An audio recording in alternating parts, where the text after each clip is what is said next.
Do you ever realise that you have quietly stopped doing some things that make you you?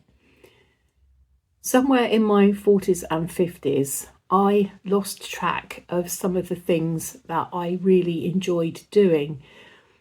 Now I'm in my 60s and living solo, I have time, and I've come to realise that I want to rediscover those enjoyable things that have quietly slipped away from me.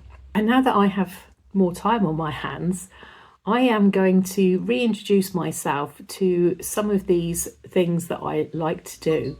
And it feels like I am going home. If you're like me and you're a boomer and your parents were part of the quiet generation, as they say, then I'm sure that you were also taught to cook from scratch like I was. And cooking has always been something that I have really, really enjoyed doing.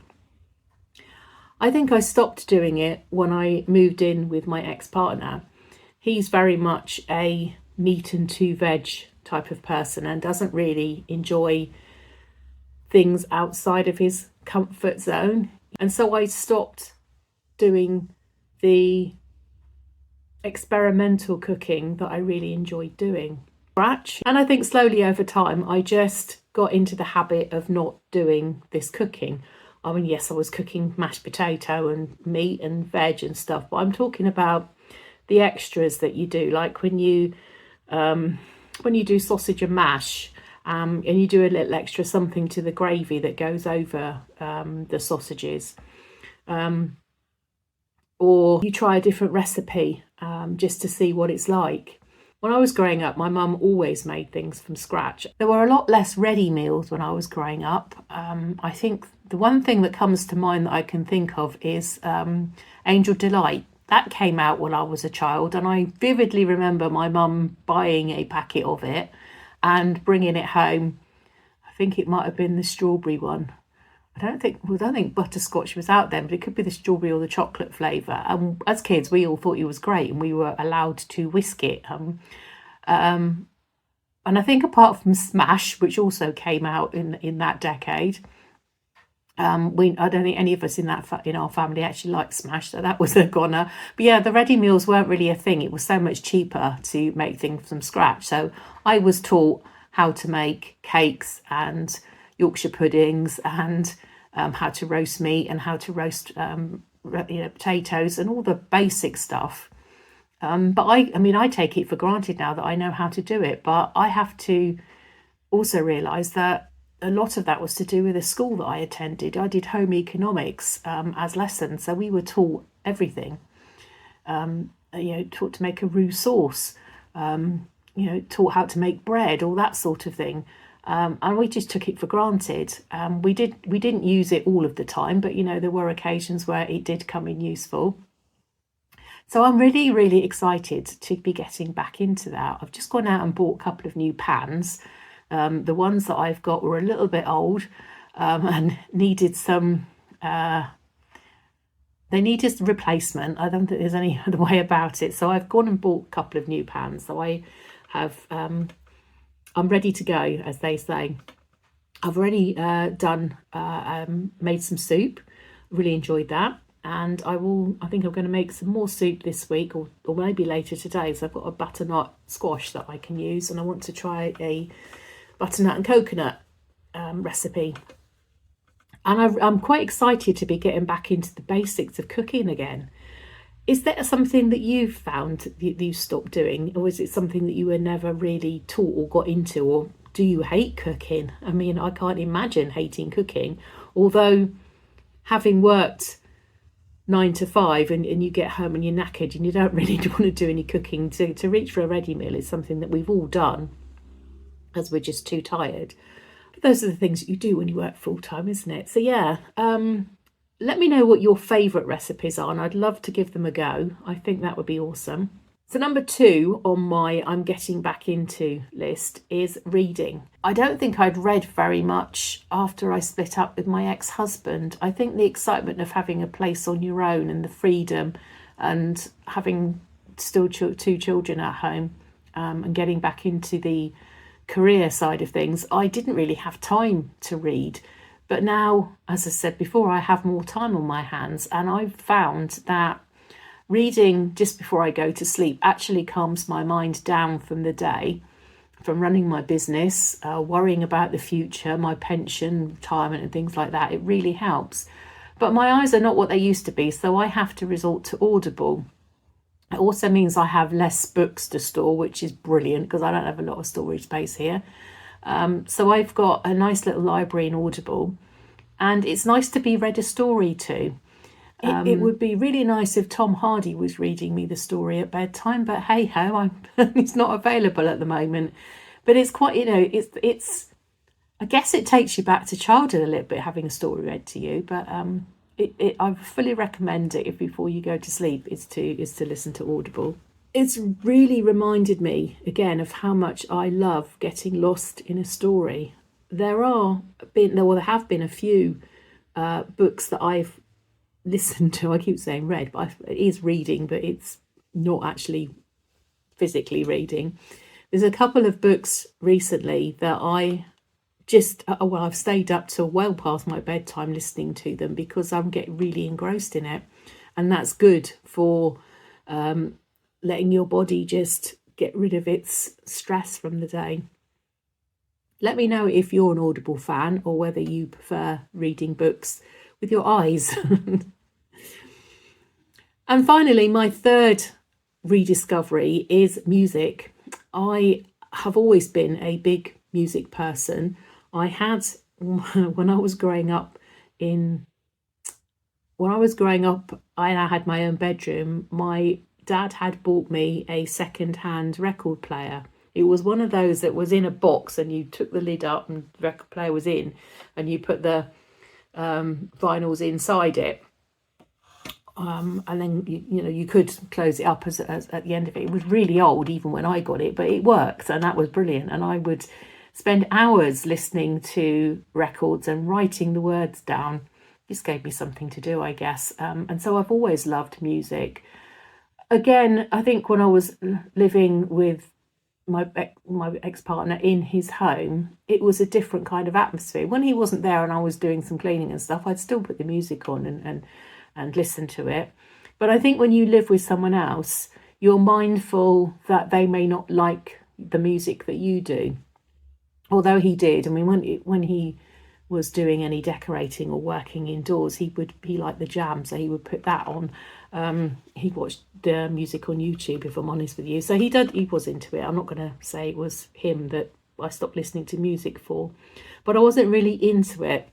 But again, now I'm back rediscovering all these old things, these old joys that I found. And I've now been listening to a lot of old blues and jazz and soul music. Etta James is my go-to at the moment. I've got her best of album on I have YouTube Music because it's part of the package that I pay for, and I get so much value out of that.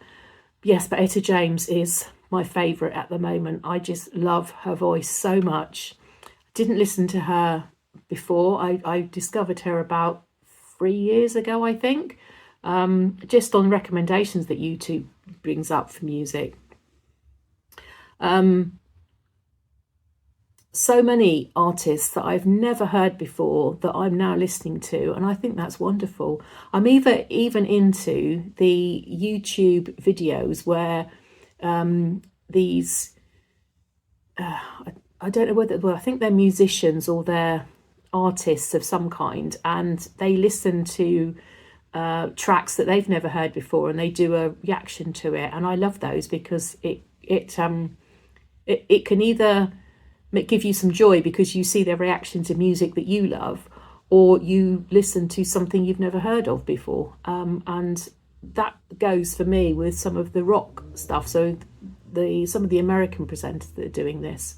I'm not really into rock or heavy metal or anything like that, but sometimes there are a certain few that I do actually enjoy, and that's wonderful. Not only does music take you back to memories that you may have forgotten and takes you back in time, it's also wonderful to discover music that you'd never heard of before, because it's kind of like it's new and it's right. It's just lovely. It's just wonderful. So my Sundays when I'm doing my cleaning is now magical again. I go back to the oldies. I have been known to put the best of ABBA on and just power through my housework, singing along to all of the ABBA tunes, Carpenters. Who else have I listened to? Oh, just loads of the oldies. That I guess they're upbeat, aren't they? So you can get on and do your hoovering or your cleaning or whatever. And as I say, at the moment, Etta James is number one on my go-to album at the moment. But then also Teddy Swims. I discovered Teddy Swims back in lockdown. I think he came up on Facebook, and it was way before he was even known. And he was doing some cover versions whilst we were all in lockdown, and I followed him since then, and his rise is just amazing. He's had some really lovely friends along the way. I've watched a few posts that he's done where he talks about his friends and how they helped him. And also one of his band members actually passed away, and they did a concert for money for the children, for his children's college fund. And I just actually admire the guy. He's got a heart of gold. So yes, I've got all of his music, and he is my second go-to at the moment. And there's a little nugget that I found whilst I was listening to an Ella Fitzgerald and Aretha Franklin. I think it must be a double CD or something, but I was listening to one of or the Ella Fitzgerald side, and she had a song on there called Cow Cow Boogie, which I'd never heard of before. And when I listened to it, it just made me chuckle, because it just, as soon as I heard the Yippee-Ki-Yay bit of it, it just reminded me of the Die Hard Christmas film, or we call it the Christmas film in the UK, but Yippee-Ki-Yay bleep bleep. But it just reminded me of that. So that did make me smile. So check that one out. So that's my three. None of these are revolutionary, and they are very personal to me. So I do understand if it's not your thing, not your cup of tea. But coming back to these three joys that I really kind of let drift away has been amazing, and is making me feel much more me, much more myself. So let me know if this is something that's happened to you, and are you rediscovering these joys? Have you just suddenly had an epiphany and realised that you don't do something anymore that you were really, really enjoying, and maybe you want to come back to it? It'd be lovely to know if that sparks something in you. And if you've got a favourite recipe or a favourite piece of music, then please pass it across to me. I'd love to try it out. I really would, because I like discovering recipes that people love and I've never tried before.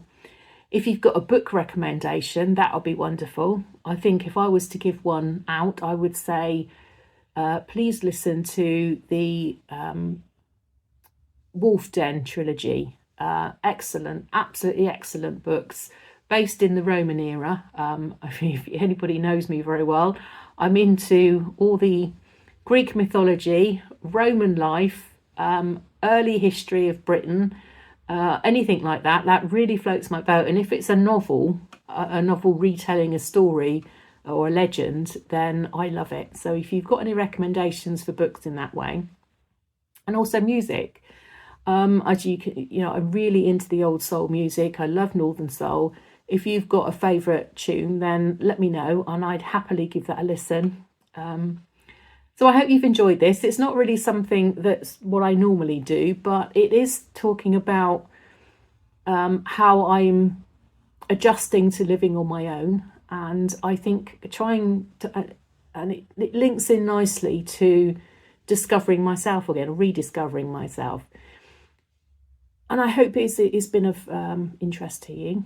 So as usual, thank you very much. If you've got this far watching, thank you so much. If you've watched this to the end, thank you very much. If you could like the video, that would be wonderful. If you have a hype left, then if you wouldn't mind hyping, that would be awesome. Take care, have a wonderful week, and I will see you in the next one. Bye bye.